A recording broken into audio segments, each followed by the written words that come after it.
안녕하세요, 유쌤입니다. 오늘 유쌤의 북카페 진행하도록 하겠습니다. 오늘 여러분들한테 소개해드리고 싶은 책은요, 아사노 고지의 더 팀이라는 책입니다.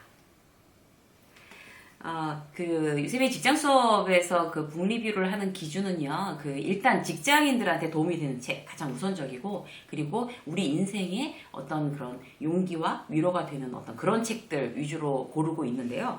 이 책은, 사실 그 직장인들은 거의 필수로 읽어야 될 것 같고, 근데 실용적인 내용이 되게 많거든요. 그런데 우리가 사실 더 팀이라고 하면 혼자 할 수 있는 일 별로 없잖아요. 가정도 팀이고, 그 다음에 뭐 그런 지역사회도 팀이고, 뭐 친구들을 만나도 거의 팀이죠. 그래서 그 팀을 이뤄서 얼마나 효율적으로 뭔가 우리가 이제 파워를 낼 수 있는지 거기에 대해서 아주 재밌고 흥미로운 내용이 많아서 이 책을 선정하게 됐습니다.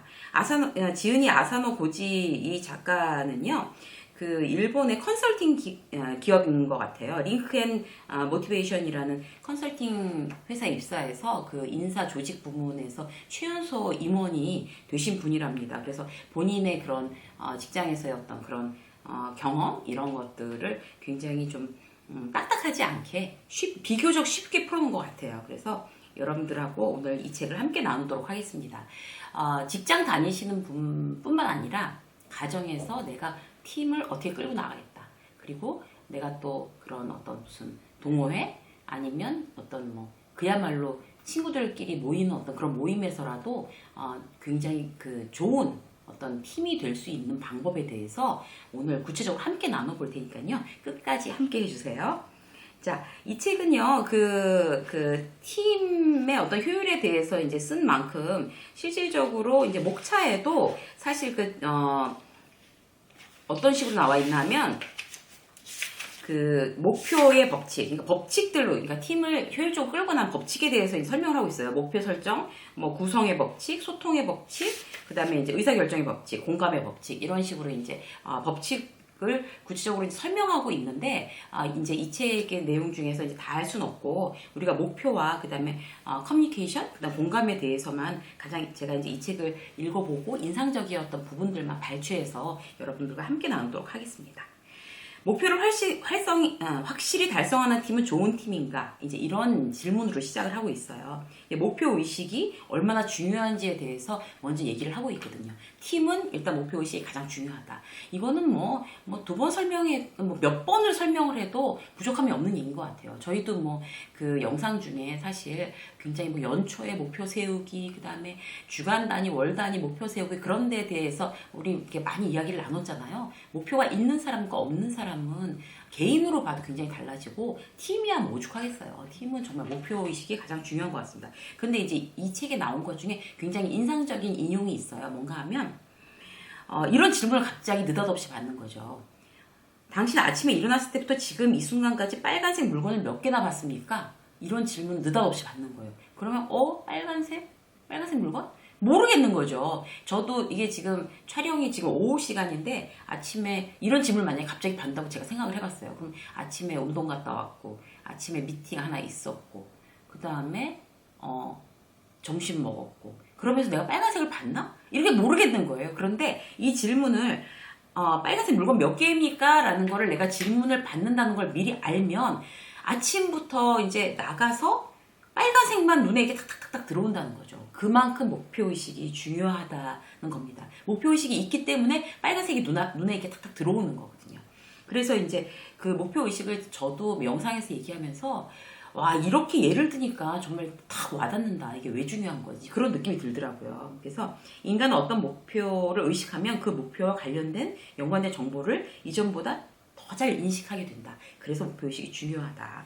목표를 적절히 설정하는 팀이 좋은 팀이다. 라고 이제 이 책에서 먼저 얘기를 하고 있어요. 그래서 적절히 세운 목표, 그 목표에는 여러 가지가 있겠죠. 행동 목표도 있는데 가장 이제 우리가 흔히 알 수 있는 거. 예를 들어서 세일즈를 한다. 그럼 회사에서 그러면 월 목표, 숫자로 된 어떤 행동 목표, 뭔가 월 1억, 이게 세일즈맨 한 사람당 A 대리 1억, B 대리 과장은 2억, 이렇게 갖고 이런 식으로 이제 붙여줄 거 아니에요. 그래서 여기도 그런 예가 있어요. 예를 들어서 이제 팀이 이제 행동 목표, 그러니까 뭐 세일즈를 해서 어떻게 하고 이런 행동 목표만 결정하면 그 구성원은 작업의 노예가 될 수도 있다라고 이제 경고하고 있어요. 그게 이제 무슨 얘기인지 구체적으로 말씀드릴게요. 예를 들어서 맥주회사 영업팀에 소속돼 있어요. 내가 김대리인데 맥주 회사의 영업팀에 소속돼 있는데 나의 한 달 목표가 1억. 뭐 1라고 치자고요. 1억이에요. 그러면 어떤 마트에도 이마트에도 가야 되고 뭐 내 담당인 뭐 어디 그 홈플러스도 가야 되고 뭐 롯데마트도 가야 되고 막 이런 게 나오잖아요. 하루에 어디 몇 군데 들려야 된다. 담당자 몇 명 만나야 되고 뭐 샘플 줘야 되고 뭐 이런 행동 목표들이 다 정해져 있잖아요. 근데 그런 목표만 있으면 1억이라는 숫자와 그런 행동 목표만 있으면 굉장히 그 작업 자체에 노예가 된다는 거죠. 그런데 여기에 어떤 게 붙어야 되나 하면 자신만의 의미 목표, 김대리, 영업사원, 어느 회사, 맥주회사 영업사원이 김대리의 의미 목표가 같이 붙어주면 굉장히 효율이 더 나고 좋다는 거예요. 그래서 그 김대리의 의미 목표는 뭔가 하면 고객이 행복한 시간을 보내는데 이바지하기. 이게 의미 목표입니다. 너무 좋죠. 그래서 이런 의미 목표를 삼는다면 그러니까 최종 소비자가 이제 기뻐하고 행복해하는 거잖아요. 거기에 이바지하는 게 나의 목표야 라고 생각하면 행동 목표만 있는 것보다도 훨씬 더 그 목표의 어떤 레벨 자체가 높아지고 그 다음에 이제 그 추진력, 어떤 모티베이션이 더욱더 강력해진다는 거죠. 가족 얘기를 해봐도 마찬가지일 것 같아요. 엄마들이 일주일에 매일은 못하지만 일주일에 3번은 아침에 신선한 뭐 과일 주스 아니면 야채 주스 이런 거 가족들한테 줘야지 일주일에 3번 행복 목표 되잖아요. 그런데 의미 목표는 우리 가족이 더 피부도 예뻐지고 건강해지고 행복해지게 하기 위한 거예요. 거기에 대해서 이바지하는 거죠. 그게 엄마의 의미 목표가 되는 겁니다. 아빠도 마찬가지. 일주일에 4번 헬스클럽 가기 행동 목표. 그런데 의미 목표는 내가 건강해야 우리 가족들이 전부 다 행복할 수 있다. 거기에 나는 책임을 갖고 이바지하겠다. 의미 목표 너무 좋지 않아요? 저 유튜브 하는 것도 마찬가지인 것 같아요.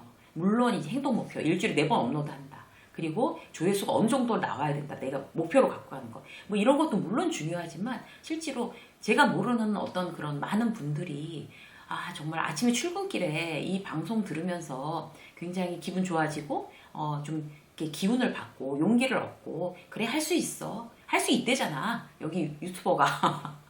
그런 걸로 기뻐하신다면 거기에 이바지하는 거다? 그러면 저는 그 보이지 않는 그분들이 기뻐하시는 그 모습 자체에 저의 의미 목표는 너무나 차고 넘치는 것 같습니다. 그래서 이렇게 의미 목표를 부여하는 거 이것도 굉장히 중요하다고 여기서 얘기하고 있는데 인상적이었어요. 자, 그 다음 넘어가 볼게요. 자, 커뮤니케이션, 소통의 법칙. 그 팀에 이 소통하는 게 너무나 중요하죠. 그런데 그럼 어떻게 소통을 할 건가? 여러 가지 여기 얘기들이 나오고 있는데 그 중에서 정말 또 인상적인 거. 이해받는다는 느낌이 사람을 움직인다. 라는 이제 그런 장이 있어요. 정말 제목 자체가 어떤 상황인지 다 이제 느낌이 오시죠. 네. 세계적인 베스트셀러 성공하는 사람들의 7가지 습관 모두들 아시죠? 거기에 그렇게 나온대요. 자기 분야에서 성공적으로 활약하는 사람들이 어떤 습관을 지니고 있는지 설명한다. 여기서 주목할 것은 이 책에 나온 습관 가운데 하나인 먼저 이해하고 난 다음에 이해시킨다라는 행동 습관이라고 합니다. 먼저 이해하고 난 다음에 이해시킨다. 상대방에게 이해받고자 하는 욕심이 앞서면 오히려 이해받지 못하고 상대방을 먼저 이해하려는 태도를 보여야 비로소 상대방도 나를 이해해준다라는 개념이다.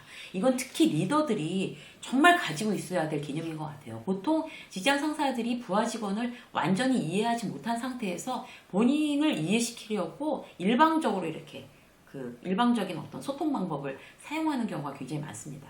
부하 직원을 이해하고자 하는 어떤 그런데 관심 자체가 없죠. 왜냐하면 지금 당장 일이 너무 많고 막 급하고 막 할 건 산더미고 빨리빨리 움직여주지 않으니까 막 답답하고 그러는 거 있을 수 있는데 실제로 이해해주지 않으면 이해하고 나를 이해시키지 않으면 절대로 이제 그 팀이 제대로 굴러갈 수 없다는 거예요. 그거 정말 명심하셔야 될 것 같고 가정에서도 마찬가지인 것 같아요. 부모가 리더잖아요. 리더가 자식을 이해하지 못한 상태에서 부모의 입장을 이해시키려고 한다? 그거 진짜 어불성설이죠. 그래서 이런 부분에 대해서 다시 한번 우리가 좀 한 번 더 생각을 해봤으면 좋겠어요. 여기 나와 있는 걸 한번 읽어드릴게요. 팀 내에 뿌리 내린 어차피 그래봤자 역시 등의 부정적인 감정을 없애려면 남들에게 이해받고 있다는 느낌이 충만해야 한다. 반대로 말하면 아무리 노력해봤자 어차피 사람들은 나를 이해해주지 않아 라며 부정적으로 생각하는 팀원과는 효과적으로 소통하기 힘들다. 정말 맞는 얘기인 것 같습니다. 진짜.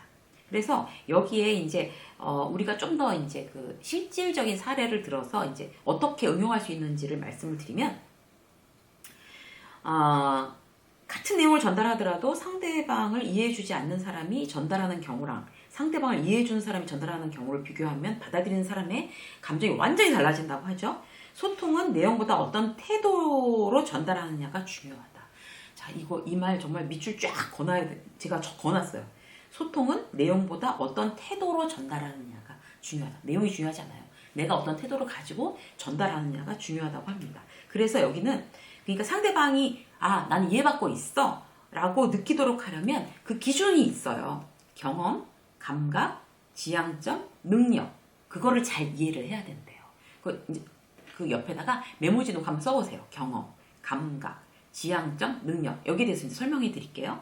예를 들어서 어떤 구성원을 이제 팀장의 보좌역으로 딱 배치하는데 단순히 자, 김대리 팀장 보좌역을 김대리가 맡아 이렇게 얘기하면 별로 효과적이지 않다는 거죠.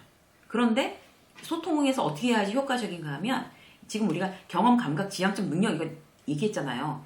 자, 김대리 팀장 보좌역으로 딱 어울려. 김대리는 이전에 동호회 부회장 하면서 경험 얘기해 준 거잖아요. 경험. 그런 거 했지. 큰 보람을 느꼈다고 했잖아. 자, 감각. 동호회 부회장을 하면서 경험을 얘기해 줬고, 그 다음에 큰 보람을 느꼈다고 했잖아. 감각을 얘기를 해주는 거예요. 이렇게 하면은 내가 이해받고 있다는 느낌이 김대리가 드는 거죠. 이런 방법을 이제 특히 리더 되시는 분들은 써놓으시고 거기에 대해서 말을 이제 여기에 맞춰서 상대방을 내가 이해하도록 느끼게 하려면 이거를 얘기를 해야 돼 라고 이제 딱딱 대입해서 쓰시면 아주 유용할 것 같습니다. 한 가지 더 예를 들어볼게요. 실수를 이제 많이 하는 직원이 있어요. 또 이제 이번엔 박대리. 너무 실수를 많이 하는 거죠. 근데 실수가 없도록 조금 더 꼼꼼하고 신중하게 일했으면 좋겠어, 박대리. 요새 정신 나간 것 같아. 이렇게 얘기하면 이제 정말 이렇게 그 박대리가 이해받고 있다는 느낌 안 드는 거죠. 근데 여기에 대해서 아까 4가지 얘기한 것 중에 또 이제 응용해 볼게요. 자, 박대리 업무를 기획하는 재주는 뛰어난데 박대리의 능력에 대해서 얘기하는 거예요. 장래 프로젝트 매니저를 맡고 싶다면 지향점이에요. 그러니까 박대리가 그런 이제 야망이 있는 거죠. 나 프로젝트 매니저 하고 싶어. 근데 그걸 맡고 싶다면 그 지향점을 건드려 주는 거죠. 계획성하고 완결성을 조금 더 기르는 게 좋지 않을까? 이렇게 얘기를 해주는 거죠. 그래서 우리가 지금 경험, 감각, 지향점, 능력을 써놓고 이걸 어떻게 지금 제가 예를 들어드린 것처럼 어떻게 이거를 이렇게 딱딱 대입을 해가지고 할까? 이런 거를 아이들한테 얘기할 때도 그렇고 직원들한테 얘기할 때도 그렇고 친구한테 얘기할 때도 그렇고 친구한테 어떤 조언이나 이런 걸 해줄 때도 이런 어떤 경험, 감각, 지향점, 능력을 이렇게 써놨다가 이걸 어떻게 대입을 하지? 이렇게 생각을 하면 굉장히 도움이 되실 것 같습니다. 자, 또 볼까요?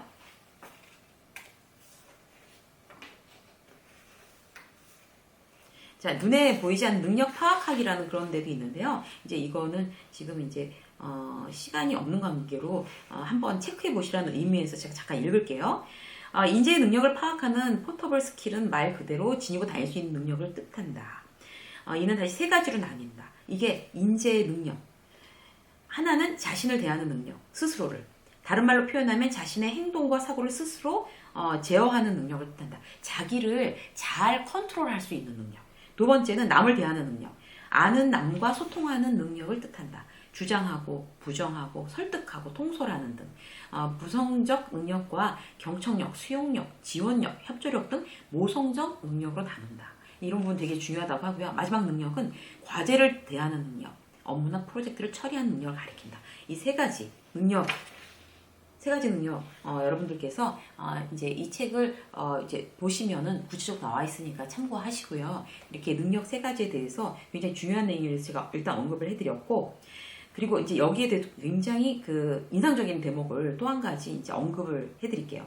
소통이 잘 이루어지지 않는 이유는 대부분 나와 남이 똑같다 똑같다는 것을 전제로 삼기 때문이다. 우리 가만히 생각해보면 정말 그런 것 같아요. 나와 남이 똑같다라는 걸 전제로, 저 사람은 나랑 모든 게 다 달라 라는 거를 전제하지 않기 때문에 이제 그렇게 되는 경우가 많다는 거죠. 인간은 각자 다른 전제를 지니고 있다. 그러므로 같은 내용을 말하더라도 사람에 따라 완전히 다르게 받아들이기도 하고 전혀 다른 감정을 품기도 한다. 만약 구성원 각각의 경험, 감각, 지향점, 능력. 자, 네 가지 아까 말씀드렸죠? 이거를 제대로 이해해야지 상대방이 이해한다고 느낀다는 거죠. 제대로 이해한다면 자신과 상대방의 차이를 이해할 수 있는 것은 물론이고 팀의 성과를 높이는데 더 큰 도움이 될 것이다. 이 책의 가장 키포인트 같아요. 이 네 가지. 그것을 네 가지를 우리가 제대로 이해해서 팀의 성과를 높이는데 굉장히 도움을 받자. 이제 이런 얘기입니다.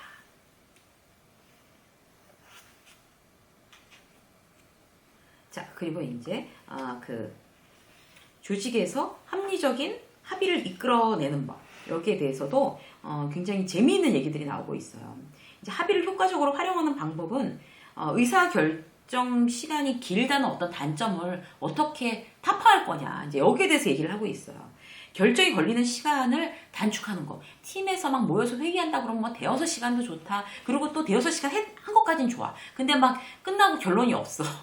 어쨌든 사장님이 결정하시라고 해. 뭐 이렇게 되면 의미가 없는 거죠. 그리고 우리가 의사결정하는데 시간이 많이 걸리는 이유가 어떤 이제 원인에서 있는 건지, 그리고 이 의사결정 시간을 줄이려면 어떻게 해야 되는 건지를 여기서는 굉장히 명쾌하게 설명을 하고 있어요. 한번 볼까요? 자, 결정 분석에서 선택지를 체계적으로 고르는 방법을 제시한다. 이게 뭔가 하면 실제로 지금 여러 선택지, 그러니까 결정할 수 있는 여러 선택 중에 우리가 어떻게 선택을 해서 결론에 도달할 것인가, 팀이. 여기에 대해서 이제 기준을 갖고 가야 된다는 거예요. 가장 먼저 해야 될 일은 선택지를 고르는 기준을 몇 가지 정하는 것. 자, 어떻게 선택할 거야? 무슨 기준으로 할 거야? 이걸 정하자는 거죠. 다음으로 각 기준의 우선순위를 매겨야 한다. 이게 두 번째예요. 그리고 나서 그 기준을 충족할 것으로 예상되는 선택지를 몇 가지로 추린다. 마지막으로 우선순위가 높은 기준에 부합하는 선택지를 고른다. 자, 무슨 얘기인지 모르시겠죠? 구체적으로 지금부터 설명을 할게요. 예를 들어서, 그러니까 뭐든지 예를 들어야지 좀 쉬운 것 같아요. 예를 들어서 우리 회사가 광고 회사예요. 그런데 지금 모델을 선정을 해서 광고를 찍으려고 해요. 그런데 이제 A 기업에 대한 이제 A 기업 광고를 우리가 대행해갖고 이제 움직여주는데 어떤 모델을 고를 거냐를 결정해야 되는데 그러면은 그 기준이 뭐냐 이렇게 되는 거죠. 그래서 자, 예를 들어서 A 기업의 광고 모델을 정하는 그런 회의를 하는 거예요. 그럼 어떻게 의사결정을 할 건가? 제일 먼저 선택 기준을 정하는 거예요. 선택 기준. 자, 그 모델 될 사람이 얼마나 유명해? 얼마나 인지도가 높아? 이게 선택 기준이 되잖아요. 그런데 그 인지도가 무조건 높다고 해서만 좋은 거? 막 요즘 막 사랑의 불시착 때문에 난리난 현빈, 뭐 손예진 모델로 쓸 건가? 이제 이거 했을 때 그게 유명하다는 것만으로 이제 그게 다가 아니잖아요. 인지도가 높다 무조건 좋은 게 아니잖아요. 그 A라는 기업에 현빈이나 손예진이 맞는 이미지인지 아니면 더 나이가 든 어떤 중견 배우가 더 맞는 이미지인지 어떤 기업의 가치나 어떤 이미지하고 이렇게 잘 들어맞는지 이게 또 중요한 거잖아요. 그래서 그렇게 잘 어울리는 그런 사람을 선정해야 되고 그 다음에 비용. 그럼 돈을 막 한없이 써도 되는 거야? 아니면 비용이 이미 한정돼 있어? 이거를 또 이제 기준으로 정해야 되는 거죠. 그래서 인지도, 그 다음에 A 기업이랑 어울리는 정도, 비용 이렇게 딱 세 가지로 나눈 거예요. 딱 세 가지. 그걸로 나눴으면 그 다음으로 여기에 대해서 이제 두 번째는 우선순위를 매기는 거예요. 자, 우선순위를 매기는데 비용이 제일 중요해? 아니면 그 직원이 아니야 그 모델이 유명한 게 제일 중요해? 아니면은 뭐 그 A 기업이랑 제일 어울리는 게 중요해? 이걸 갖다 이제 우선순위를 매기는 거예요. 그래서 예를 들어서 제일 높은 선택 기준은 뭔가 하면 타겟 고객이 그 A 기업의 타겟 고객은 주로 20대, 30대 뭐 남자야. 예를 들어서. 아니면 뭐 40, 50대 여자야. 뭐 이런 식으로 이제 타겟 고객한테 가장 그 사이에서 인지도가 높아야 되는 거잖아요. 그러니까 나이가 많이 든 어떤 고객이 A 기업 주요 타겟 고객인데 거기에 대고 막 아주 아이돌 뭐 이런 친구들을 이제 모델로 세울 수 없는 거잖아요. 그래서 실제로 이제 우선순위 가장 높은 거는 타겟 고객 사이에서의 인지도 1등. 그리고 돈은 많은 회사니까 그렇게 뭐 비용에 대해서는 뭐 이런 타겟 고객가 맞는지 브랜드 인지도에 맞는지 이것만 결정되면 비용은 뭐 많아도 괜찮아 라고 한 비용은 이제 우선순위에서 밀리는 거죠. 그건 이제 3위로 떨어지는 거고. 그런데 그 회사가 굉장히 지금 긴축 재정이라서 마케팅 비용을 안 쓸 거야. 비용이 가장 우선이야. 그럼 비용을 가장 우선순위로 해놓은 상태에서 거기서 기준을 해갖고 다 잘라버려야 되는 거죠. 그러니까 이렇게 지금 기준을 선택한다는 거는 시간을 줄일 수 있는 아주 중요한 방법입니다. 다음으로는요. 그러면 이제 그걸 선택 기준을 충족할 만한 뭐 배우가 됐든 아니면 무슨 코미디언이 됐든 개그맨이 됐든 가수가 됐든 이런 걸로 추려서 이제 그 선택지를 선택 우선순위에 맞춰서 이제 그러면 어떤 게 가장 우선순위? 브랜드 인지도, 그 타겟 고객에 맞춘 그 인지도, 비용은 별로 상관없어? 그럼 비싸더라도 인지도 높은 사람. 이렇게 선택이 되는 거죠.